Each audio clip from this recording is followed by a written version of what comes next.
Welcome guys, GK MCQs M के channel में आपका बहुत बहुत स्वागत है। सब्सक्राइब कीजिए जीके एमसीक्यूज एम के चैनल को और पाइए रोजाना non stop multiple choice questions. आज हम डिस्कस करने वाले फिजिक्स, ठीक है। फिजिक्स के जो क्वेश्चन आपके बनते हैं एग्जाम में, तो चलिए शुरू करते हैं। विद्युत चुम्बकीय प्रेरक की खोज किसने की थी? विद्युत चुम्बकीय प्रेरक की खोज किसने की थी? मैक्सवेल ने, फ्लेमिंग ने, फैराडे ने या फिर एम्पियर ने? विद्युत चुम्बकीय प्रेरण की खोज किसने की थी? गाइज, इसकी जो खोज की थी फैराडे ने। Faraday is correct option. कल का एक क्वेश्चन था, उसका आंसर हमने नहीं बताया तो उसका आंसर हम आपको बता देते। काफ़ी सारे स्टूडेंट पूछ रहे थे सर आंसर बताइए 49 का, तो चलिए उसको देख लेते हम। पिछले वीडियो में ये क्वेश्चन रह गया था, ठीक है। विद्युत चुम्बक बनाने के लिए प्राय किस पदार्थ के छड़ का उपयोग किया जाता है? इस्पात, नरम लोहे, पित्तल। तो पहले तो आपसे लेट करो कि क्या हो सकता है, कर लिया होगा। इसका राइट ऑप्शन है नरम लोहा, ठीक है। तो नरम लोहे का उपयोग किया जाता है। क्लियर? विद्युत चुम्बक बनाने के लिए प्राय किस पदार्थ के छड़ का उपयोग किया जाता है? नरम लोहे का। अब चलो आगे बढ़ते, आपका ये डाउट क्लियर हो गया। अगला जो क्वेश्चन है नाभिक से रिलेटेड है और नाभिक से क्वेश्चन 100% बनता है। जी हाँ, बिल्कुल। न्यूक्लियर रिएक्टर हो गया, आपके नाभिक के विखंडन हो गया, नाभिक के संलयन हो गया, ठीक है। यहाँ से क्वेश्चन बनता है। आपकी अर्धआयुकाल हो गया, रेडियो एक्टिव जिसको बोलते हो, यहाँ से क्वेश्चन बनता है। नाभिकीय ऊर्जा प्राप्त करने हेतु तो आवश्यक है क्रोमियम, सिलिकॉन, यूरेनियम या फिर एल्यूमिनियम। नाभिकीय ऊर्जा प्राप्त करने हेतु तो आवश्यक है, नाभिकीय ऊर्जा प्राप्त करने हेतु तो आवश्यक है। सो गाइस, जो है आपका यूरेनियम, ठीक है। नाभिकीय ऊर्जा प्राप्त करने हेतु आवश्यक है यूरेनियम। बढ़ो आगे। शारीरिक कार्यों को करने के लिए किस प्रकार की ऊर्जा का उपयोग किया जाता है? विद्युत ऊर्जा, सौर ऊर्जा, पेशीय ऊर्जा या फिर रासायनिक ऊर्जा। शारीरिक कार्यों को करने के लिए किस प्रकार की ऊर्जा का उपयोग किया जाता है? शारीरिक कार्यों को करने के लिए किस प्रकार की ऊर्जा का उपयोग किया जाता है? आपका राइट ऑप्शन हो जाएगा गाइस पेशीय ऊर्जा, ठीक है। पेशीय ऊर्जा का उपयोग किया जाता है, बिल्कुल सही बात है। ऊर्जा के सभी रूप में अनंत स्रोत किस माना जाता है? कोयला, परमाणु, जल, सूर्य। ऊर्जा के सभी रूप में अनंत इनफाइनाइट सोर्स किसे माना जाता है? सूर्य को माना जाता है गाइस इनफाइनाइट, ठीक है। आपको पता है कितनी सारी एनर्जी ये प्रोवाइड करवाता है सूर्य। इतनी सारी एनर्जी आपने देखा होगा कि सूर्य से इतनी एनर्जी होती है कि इससे तो आजकल लाइटें भी बनने लगी है, ठीक है। इस ऊर्जा को कन्वर्ट कर देते हैं विद्युत ऊर्जा में। पानी गर्म हो जाता है, आपने देखा होगा। काफ़ी सारे वर्क होते हैं और हमको विटामिन डी भी मिलती है, काफ़ी सारा है, फ्री ऑफ कॉस्ट मिल रहे, लेते रहो, ठीक है। चलो आगे। प्रकृति की देन है जी।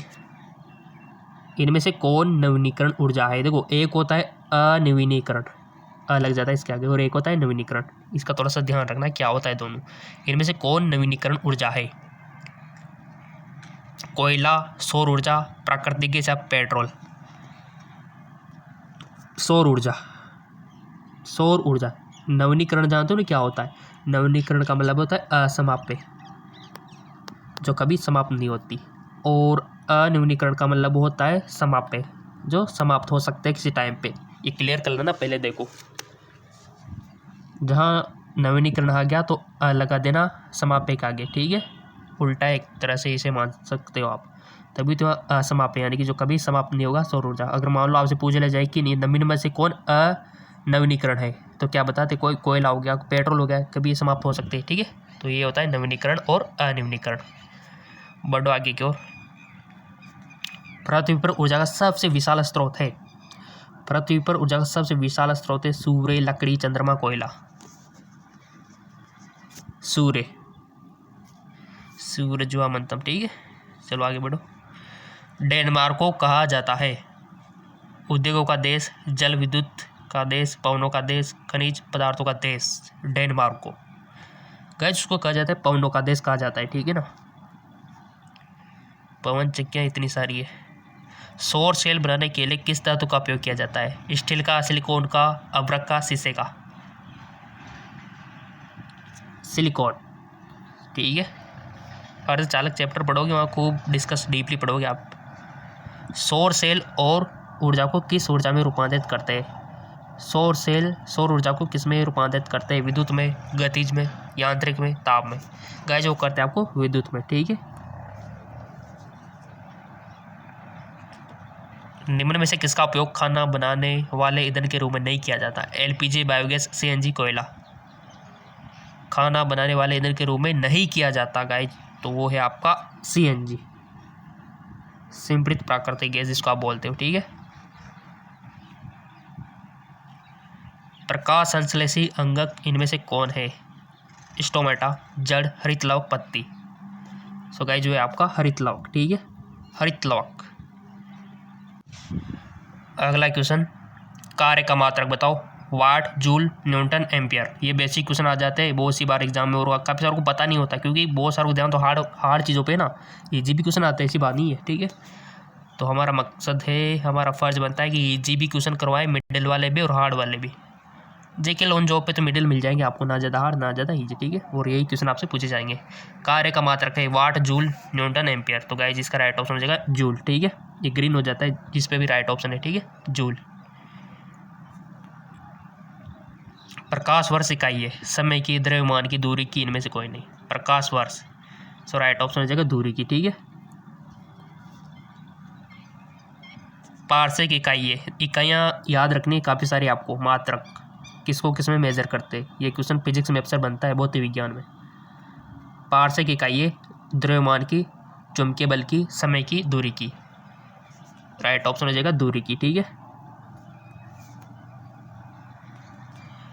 निम्नलिखित में समय कौन सा मात्रक नहीं है? प्रकाश वर्ष, अधिवर्ष, चंद्रमा, इनमें से कोई नहीं।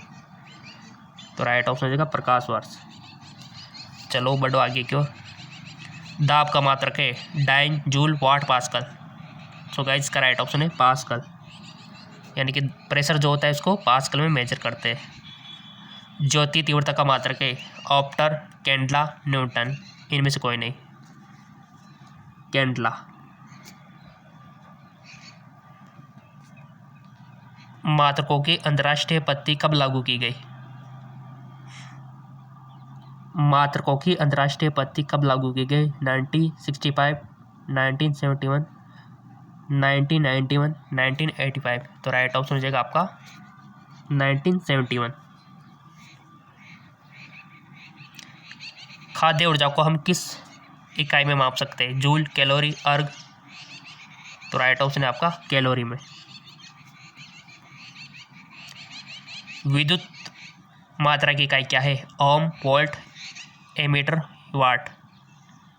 गाइज यहाँ पर जो पूछा ना विद्युत की मात्रा को, तो सिंपल सी बात है एम्पियर, बट यहाँ पर जो और भी चीज़ें दी हुई है कि देखो यहाँ पर जो ऑप्शन दिए हुए चारों किसी न किसी की तो मात्रक है, तो अगर आपको चारों में से किसी का भी कंफ्यूजन हो तो देख लो। जैसे कि ओम किसका होता है? रेजिस्टेंस का, प्रतिरोध का। वोल्ट किसका होता है? वोल्ट किसका होता है? विभवांतर। ठीक है, विभवांतर का। वाट किसका होता है? शक्ति का। तो ऐसी चीज़ें सारी आपको पता होनी चाहिए। चारों ऑप्शन में से कुछ सीखो, ऐसी बात नहीं कि ये जो क्वेश्चन पूछा उसी का आंसर दे। थोड़े जो आसपास के उन पे भी ध्यान दे लिया करो थोड़ा सा। ठीक है, समझदार हो बाकी आप सब। एसआई पत्ती में लेंस की शक्ति की इकाई क्या है? वाट, ऑप्टर, डायोप्टर, न्यूटन। एसआई पत्ती में लेंस की शक्ति की इकाई क्या है? तो राइट ऑप्शन हो जाएगा आपका डायोप्टर। ठीक है। आपके लिए इतने अच्छे वीडियो, इतनी क्लैरिटी वाली वीडियो और इतनी मतलब इतने ऑब्जेक्टिव टाइप क्वेश्चन हम बनाते, कितनी मेहनत लगती होगी और आपके लाइक में मोटिवेट करते हैं। ठीक है, चलो आगे। अगला क्वेश्चन, एम्पियर क्या मापने की इकाई है? करंट, प्रतिरोध, पावर, वोल्ट। सो गाइस जो है करंट। ठीक है, और हमको पता है कि आप वीडियो को शेयर जरूर करते होंगे अपने फ्रेंड्स के साथ, अपने रिलेटिव के साथ, जिनको भी कंपटीशन एग्जाम की फाइट करना है। ठीक है, कोई भी एग्ज़ाम देना है। अक्सर क्वेश्चन बनते हैं फिजिक्स, केमिस्ट्री, बायोलॉजी से। निम्नलिखित में से कौन वेक्टर मात्रक है? ऊर्जा, तापमान, बल, चाल। राइट ऑप्शन बल। निम्न में से कौन एक सदिश राशि नहीं है? वेग, संवेग, द्रव्यमान, कोणीय संवेग। निम्नलिखित में से कौन एक सदिश राशि नहीं है? तो राइट ऑप्शन हो जाएगा द्रव्यमान। ठीक है। अदिश राशि है बल, आघूर्ण, ऊर्जा, संवेग, ये सभी। तो राइट ऑप्शन है आपका ऊर्जा। ठीक है। निम्न में कौन सी एक सदिश राशि है? दाब, ऊर्जा, संवेग, कार्य। निम्नलिखित में कौन सी एक सदिश राशि है? तो राइट ऑप्शन हो जाएगा आपका संवेग। जानते हो ना संवेग को? तो बाकी आस पड़ोस को भी जाना है, यानी कि जैसे ऊर्जा हो गई, कार्य हो गया, दाब हो गया, इनको भी। ठीक है, सदिश राशि है क्वेश्चन बनता है सदिश सदिश से। पदार्थ के संवेग और वेग के अनुपात में कौन सी भौतिक राशि प्राप्त की जाती है? वेग, द्रव्यमान, कोणीय वेग, त्वरण। और आपके लिए एक और चैनल है जेकेलोन जॉब चैनल, लिंक नीचे दिया हुआ है। वहाँ पर भी आपको फिजिक्स, केमिस्ट्री, बायोलॉजी ट्यूशन मिलते हैं रोजाना नॉन स्टॉप। सब्सक्राइब नहीं किया तो कर लेना उसको भी। पदार्थ के संवेग और वेग के अनुपात में कौन सी भौतिक राशि प्राप्त होती है? वेग, द्रव्यमान, कोणीय वेग, त्वरण। तो राइट ऑप्शन हो जाएगा आपका द्रव्यमान। ठीक है। रॉकेट किसके सिद्धांत पर कार्य करता है? ऊर्जा संरक्षण, बर्नौली प्रमेय, संवेग संरक्षण, इनमें से कोई नहीं। रॉकेट तो देखा होगा तुमने कभी ना कभी, तो वो किस प्रिंसिपल पर काम करता है? गाइस वो करता है संवेग संरक्षण पे। ठीक है। और रॉकेट का उड़ना न्यूटन की कौन सी गति का नियम लागू होता है बताइए? ऐसे क्वेश्चन पूछना जाए तो न्यूटन की गति का थर्ड नियम। ठीक है। गुरुत्वाकर्षण के सार्वभौमिक नियम का प्रतिपादन किसने किया? गैलीलियो, न्यूटन, कोपरनिकस, इनमें से कोई नहीं। गुरुत्वाकर्षण के सार्वभौमिक नियम का प्रतिपादन किसने किया? गाइस जो कि आपके जो जाने माने न्यूटन। ठीक है। गुरुत्वाकर्षण के हीरो। चलो, पास्कल इकाई है दाब की, वर्षा की, आर्द्रता की, तापमान की। पास्कल इकाई तो गाइस जो है आपकी दाब की। ठीक है, प्रेशर की। और ये क्वेश्चन है गाइस, जब ये तक आपने फेसबुक, इंस्टाग्राम पे फॉलो नहीं किया है ना तो कर लेना, क्योंकि वहाँ पर आपको PDF लिंक, नई पोस्ट, काफ़ी सारी इन्फॉर्मेशन, डाउट क्लियर सब इंस्टाग्राम, फेसबुक पर हो जाएंगे। और हमारा कम्युनिकेशन भी बेस्ट रहेगा इंस्टाग्राम, फेसबुक पे। लिंक नीचे डिस्क्रिप्शन में दिया हुआ है हमारे फेसबुक, इंस्टाग्राम का। क्यूसेक से क्या मापा जाता है? जल की बहाव, जल की गहराई, जल की मात्रा, जल की शुद्धता। गाइस वो नापा जाता है जल का बहाव। किससे? क्यूसेक में। आपने देखा होगा कभी कभी ज़्यादा बारिश में डैम के गेट खोलते तो भाई इतना क्यूसेक पानी निकला। ठीक है, सुना होगा। तो बहाव को मापते हैं, वहाँ पर क्यूसेक में मापा जाता है उनको। तो ये क्यूसेक होता है और लिंक नीचे डिस्क्रिप्शन में दिया हुआ है।